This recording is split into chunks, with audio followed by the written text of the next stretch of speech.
بدينا بالقسم الثاني. أنا أنصحكم أنكم تشوفون القسم الأول قبل ما تبدون بالقسم الثاني.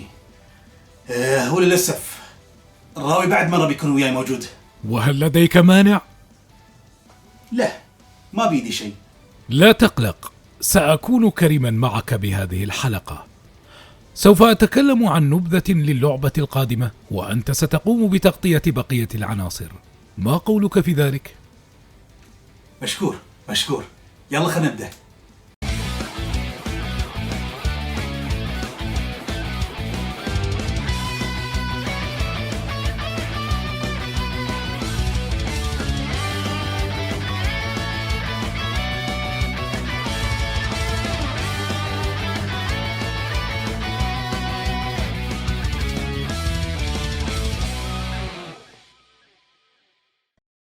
في سنة 1993 صدر الجزء الثاني من سلسلة كرة القدم لشخصية كونيو كون، واسمه كونيو كون نو نوكيتسو سوكر ليج على جهاز الفاميكوم.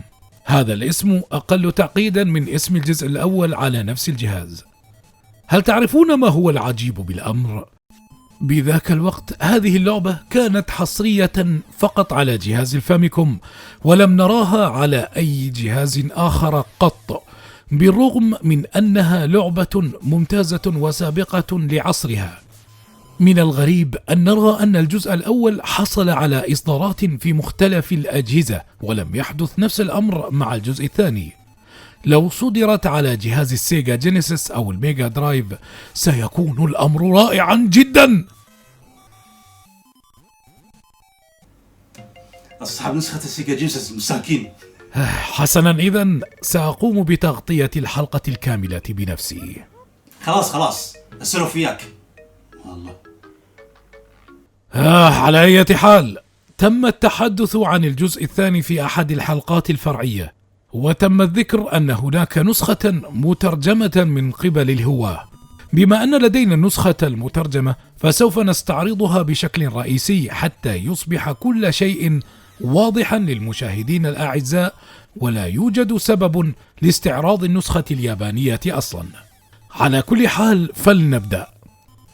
أحداث الجزء الثاني بعد الأول مباشرة، وهذه المرة ستواجه منتخبات بدلا من أندية المدارس المختلفة، نظرا أن فريق كونيو دخلوا في الشهرة العالمية. ليس ذلك فقط، قائدو فرق المدارس المنافسة من الجزء الأول الذين كانوا ينافسونك بشكل دائم ويمنعون فوزك في البطولة أصبحوا معك في منتخب واحد وفي نفس الفريق. الأمر في الواقع منطقي، ككونك هذه المرة في منتخب وليس في فريق تابع للمدرسة. بالنسبة للاعبين الذين كانوا يساندونك في الجزء الأول فلم يعد لهم وجود بالجزء الثاني، وهذا أمر بديهي أيضا، لأنه يتم اختيار الكابتن أو أفضل لاعب من المدارس الأخرى المنافسة لمدرسة نيكيتسو. بالنسبة للقصة فهي بسيطة جدا.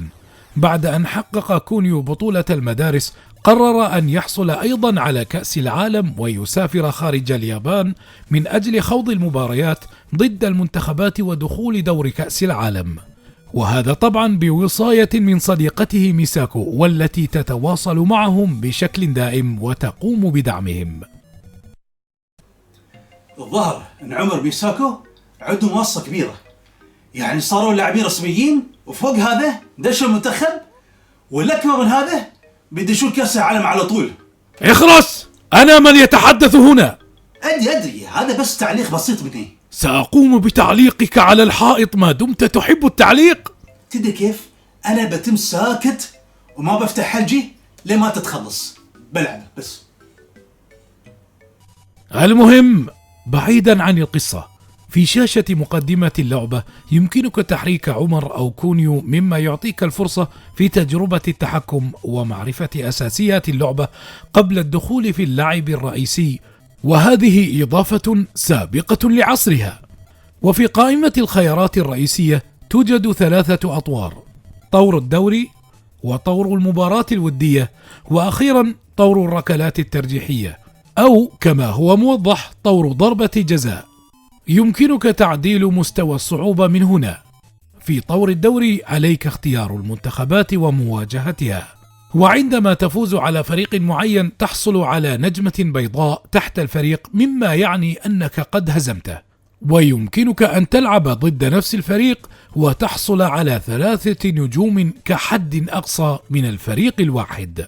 الهدف الرئيسي هو الانتصار في المباريات وتجميع أكبر عدد من النجوم حتى يتم تصعيدك للبطولة النهائية من أجل الحصول على كأس العالم.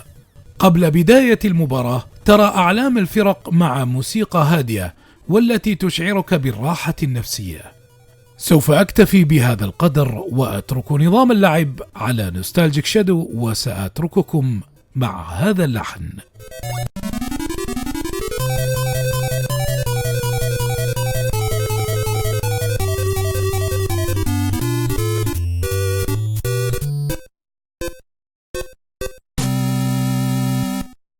المهم، في شاشة الانتظار قبل المباراة في عندك عدة خيارات وبنشرحهم واحد واحد. في خيار وضع الخطة تقدر انت تحدد تشكيلة على الملعب، وفي خيار تغيير موقع تقدر انت تعين شو اللاعبين اللي يلعبون المباراة، وتقدر تختار من الشخصية اللي تبي تتحكم فيها، وتقدر تحدد اي لاعب يكون حارس المرمى، لان نفس ما قلت هالسلسلة ما فيها قوانين. الخيارات اللي تحت الاعدادات حق الاي او الذكاء الاصطناعي، بس نصيحة في خيار لعب الحارس هذا دائما تخليه على وضعيات ابدا، لان حارس المرمى بيهجم يوم يستلم الكرة وعادي يخرب عليك المباراة. المهم، الخيار الثاني هو الطقس، ما في شيء غير انه يقولك عن حالة الطقس يوم تلعب مباراة. بالنسبة للاجتماع، هني انت تقدر تتحدث مع اللاعبين واللي ما شوف له اهمية كبيرة، وتقدر تعطيهم عناصر تساعدهم في المباراة، وتتصل بالمسؤولين عشان بعض النصايح. واخيرا انك تشوف بيانات كل لاعب من ناحية القوة والاخره. خيار النتائج بس يراويك مسيرتك باللعبة. خيار البيانات يعطيك معلومات عن الشخصية اللي تلعب فيها. وخيار وضع اللحن عشان تحط اللحن اللي تبيه يوم تلعب المباراة. خيار انطلق عشان تبدأ المباراة. طبعا الحين بنشرح الجيم بلاي وطريقة اللعب. اللعبة تستخدم محرك مختلف تماما عن الجزء الأول وأكثر عمقا، حتى في أشياء مشتركة نفس أنك تعطي أمر حق اللاعبين بالتسديد أو تمرير، لكن الحلو هني أن اللاعبين يسوون تسديدات بتلقاء نفسهم على خلاف الجزء الأول وحتى التسديدات الخارقة. المهم، خلينا نشرح التحكم بالتفصيل وبشكل مبسط قدر المستطاع. في وضعيتين للتحكم، وضعية المشي ووضعية الجري. بنبدأ بوضعية المشي، A عشان تمرير وB عشان تسدد، لكن طبعا التسديدة العادية والتسديدة الخارقة بعدين بتيكم سالفتها. الديباد عشان تمشي بشكل طبيعي. يوم تضغط A زائد B في نفس الوقت انت بترفع الكرة بالركبة، واذا ضغطت A زائد B مرة ثانية اثناء ذلك لعبك بنط. اذا ضغطت بالهواء B بتسوي التسديدة الخارقة اذا لمست الكرة. اذا ضغطت قدام بالاسهم مع A زائد B بترفع الكرة من ورا. هذا طبعا بالنسبة لوضعية المشي. الحين بنتكلم عن وضعية الجري. إذا ضغطت مرتين قدام بالدي باد لاعبك بيركض اوتوماتيكيا بروحه. إذا ضغط فوق بيصير زاوية فوق، وإذا ضغط تحت بيصير زاوية تحت. إذا ضغطت مرتين فوق أو مرتين تحت بتسوي حركة خاصة تخليك تضرب المهاجمين اللي يحاولون يشيلون الكرة منك. وفي نوعين منها، في منهم يكون بحركة سريعة وهذه تعطيك سرعة أكبر وتساعد عليك أنك تتفادى اللاعبين المنافسين، بالإضافة أنها تضربهم بعد. النوع الثاني تكون على شكل إعصار، هذه دفاعية بحتة وتنفع في حالة إذا وايد من المنافسين جايين صوبك. عموما كل الحركتين قابلتين للانكسار إذا منافس هاجمك بتوقيت ممتاز، فخليك منتبه. تقدر بعد في وضعية الجري انك تسوي اندفاع اذا ضغطت مرتين قدام بالدي باد، وهو اندفاع مؤقت ومفيد جدا. اذا ضغطت A زائد B بتنط مع الكرة، واذا ضغطت B في هالاثناء بتسوي تسديدة الخارقة. اذا ضغطت A زائد B زاد قدام بترفع الكرة من وراه، نفس نظام المشي. تقدر توقف ركض اذا ضغطت ورا بالدي باد او اذا قفزت. تقدر تسوي بعد ضربة رئيسية على الكرة سواء اذا كانت على الارض او في الهواء. هذا بالنسبة للتحكم الاساسي. خل انبه ان في نوعين من التسديدات الخارقة. الاصلية تسويها على الزر B بس بالهواء، وكل واحد عنده تسديدة خاصة بهالطريقة. والتسديدة الثانية هي الفرعية ويتم تنفيذها بالضغط قدام زاد B او ورا بالدي باد. هذه كل لاعب يقدر يسويها والقرار راجع لك. من الحركات الطريفة اللي تقدر تسويها انك تصعد على راس احد اللاعبين وهو يشلك، انت طبعا تتحكم باللاعب اللي يشلك. اذا ضغطت قدام زاد B بتسوون هجمة مزدوجة، واذا كانت الكرة عندكم تقدر انت ترفع الكرة لورا وانت من فوق سوي تسديدة الخارقة، حركة مزدوجة حلوة الصراحة. وطبعا يوم تكون الكرة عند خصمك أن تقدر تصدمه بخشونة عشان تطيحها على الأرض وتشيل الكرة، أو أنك تتزحلق وتخطف الكرة منه. بس هني عكسه وتوزيع، A عشان تتزحلق وB عشان تصدمه. الصدمة للعلم مش عملية ضد اللاعبين الأقوياء.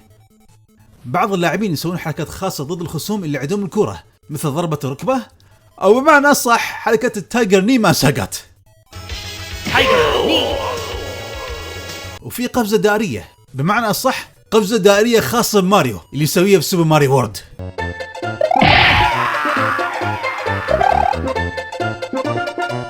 هذه تسوي بالضغط على A زائد B، لكن لما تكون الكرة عند خصمك بس. هذا بالنسبة لنظام تحكم حق اللعب الرئيسي.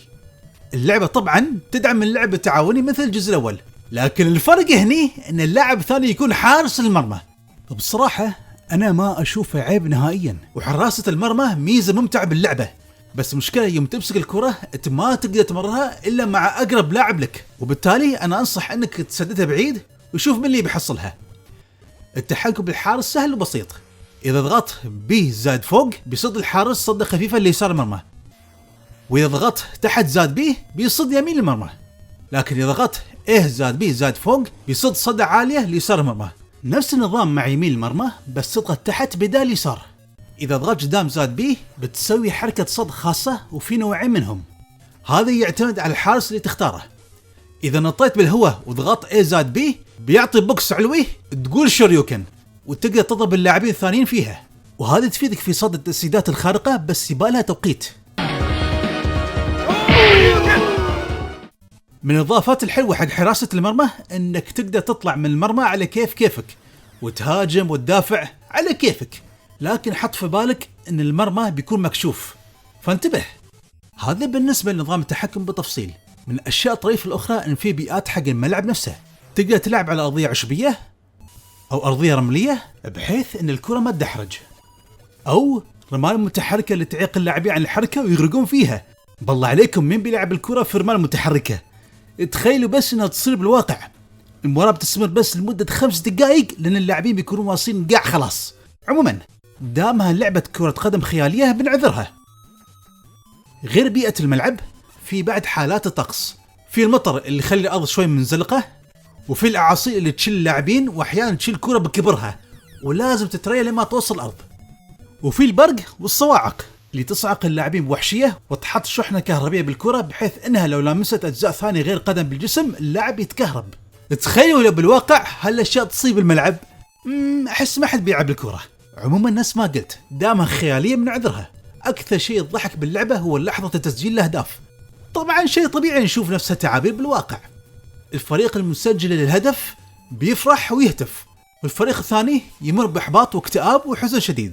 بس بهاللعبة وايد بالغين بالحزن، وشوفوا التعابير بس يوم يصيحون. خلينا نشوفهم مع الكثب ونعلق عليهم.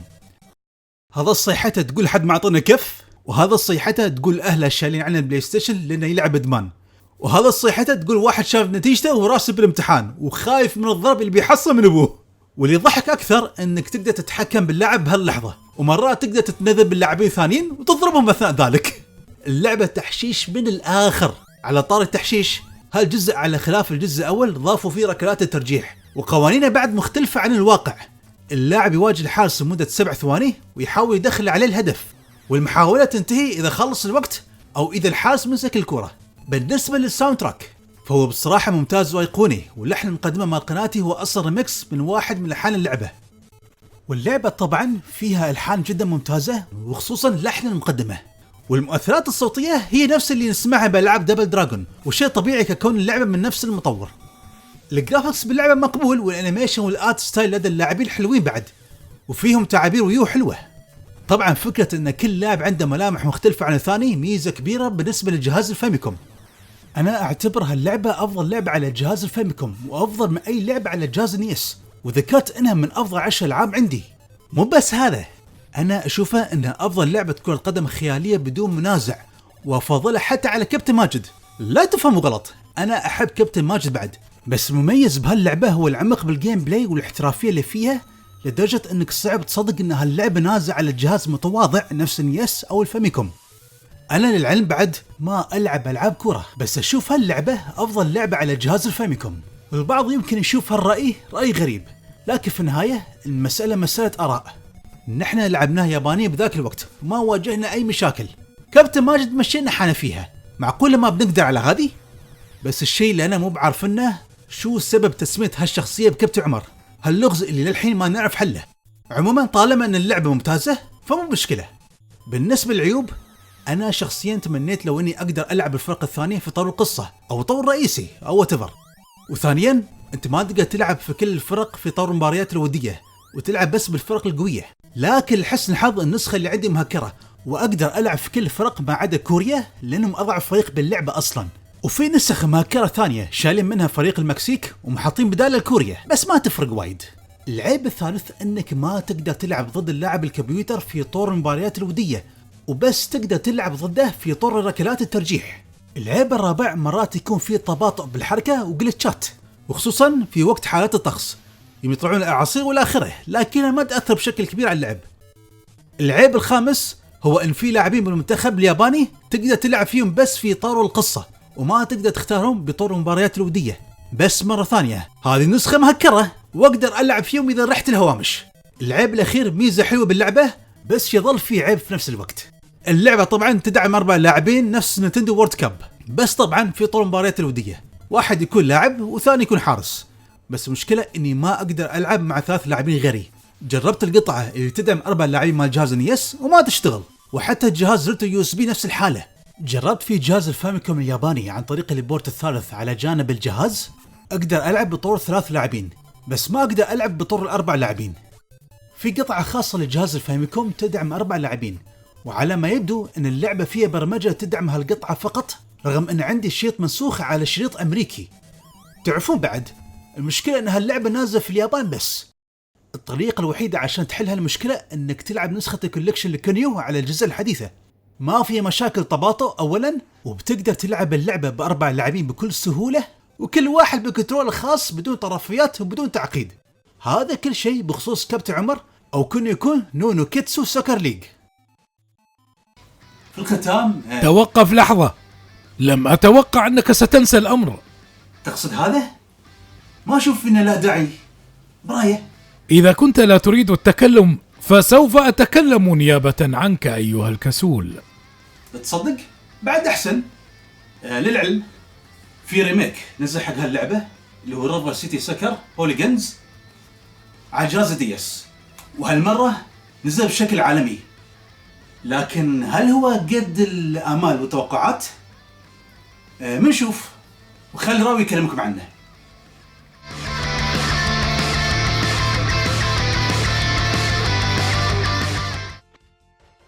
في سنة 2010 صدر الريميك أو النسخة المعاد صنعها على جهاز نينتندو DS، وهي من نشر آرك سيستم وورك. ما يثير الاستغراب أن هذه اللعبة ليست معروفة إطلاقا بشكل عالمي.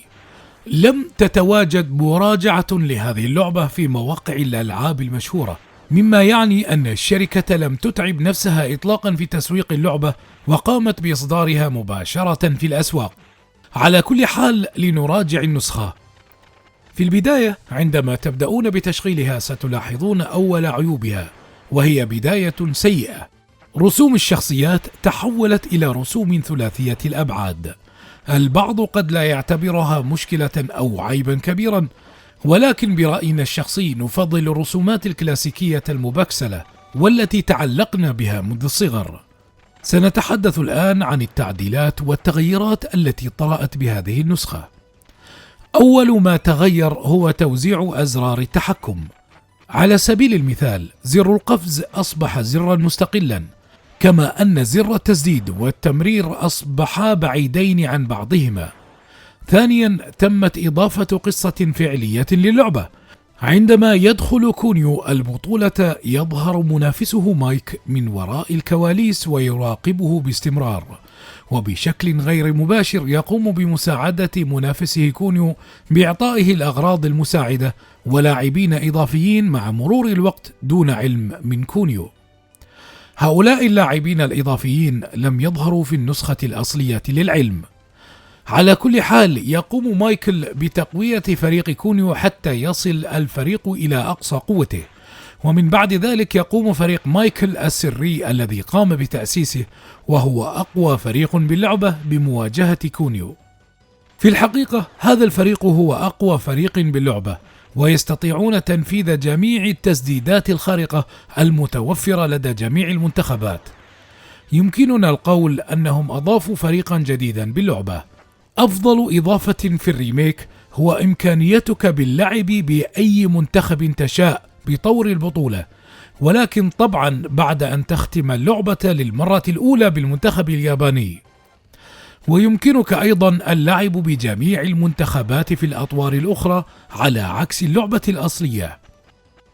ويمكنك أيضا أن تلعب مباراة ودية ضد لاعبي الكمبيوتر. حتى الآن هذه التحسينات جيدة، والآن سوف ننتقل للسلبيات. أولا، تصاميم الشخصيات بالشكل الثلاثي الأبعاد عادية جدا، ولا نعرف لما تم تحويلها إلى ذلك. الرسومات الثنائية الأبعاد المبكسلة كان لها طعم خاص، كما أن هناك ألعاب لشخصية كونيو على نفس الجهاز تم استخدام رسومات ثنائية الأبعاد. العيب الثاني هو أن محرك اللعبة الذي هو محرك الثنائي الأبعاد غير ملائم على ثلاثي الأبعاد، وهي ليست نفس سلاسة ودقة اللعبة الأصلية. صحيح أنك تستطيع التحرك في كل الجهات بفضل الرسوم والإضافات الجديدة بالتحكم على هذا النوع من الرسوم، لكن هيكلة اللعبة الأساسية لم تكن مناسبة هنا حسب تجربتنا على الأقل. العيب الرابع هو أن التسديدة الثانية الحمراء التي تنفذ باللعبة الأصلية تكون الكرة على شكلها الطبيعي دون التوهج باللون الأحمر، مما يعطيك الشك في أنك قد قمت بتنفيذها أم لا. بالنسبة للعيب الخامس، أنت لن تستطيع أن تلعب لعبا تعاونيا مع اللاعب الثاني في طور الدوري أو القصة نظرا لطبيعة الجهاز الذي صدرت عليه اللعبة، وهو جهاز DS. هذه الإضافة كانت جبارة في اللعبة الأصلية. وآخرا وليس آخرا، حراسة المرمى هنا أصبحت أصعب بكثير. قاموا بوضع حركات إضافية لحارس المرمى، لكن كثرة الحركات سببت التشتيت لدى اللاعب، ومن الصعب تذكر كل الحركات، وهي لم تعد بسيطة كما كانت من قبل. بصراحة كرهنا حراسة المرمى في نسخة الريميك على خلاف اللعبة الأصلية. على كل حال، البعض منكم قد تحمس عندما ذكرنا أن هناك نسخة معاد صنعها، والبعض منكم قد تحطم عندما ذكرت السلبيات. لأكون واضحا، إذا قمنا بتقييم الريميك كلعبة مستقلة فهو ليس سيئا بأي شكل من الأشكال. اللعبة ما زالت ممتعة رغم سلبياتها وتستحق التجربة في كل الأحوال. ما نريد أن نرمي إليه أنها ليست بسلاسة اللعبة الأصلية، لكن عدا ذلك فهي ممتعة. شخصيا نحن نفضل النسخة الأصلية المهكرة التي قمنا باستعراضها، وذكرنا الأسباب وراء ذلك. على كل حال، هذا كل شيء بخصوص سلسلة كرة القدم من كونيو أو كابتن عمر. ألن تختم الحلقة؟ دامك أنت آخر واحد يتكلم، خلاص أنت اختم. أنا في شيء بجهزه حق الحلقة القادمة من الحين. حسنا إذن. أعزائي المشاهدين، شكرا لكم على المشاهدة، ونراكم في الحلقة القادمة إن شاء الله.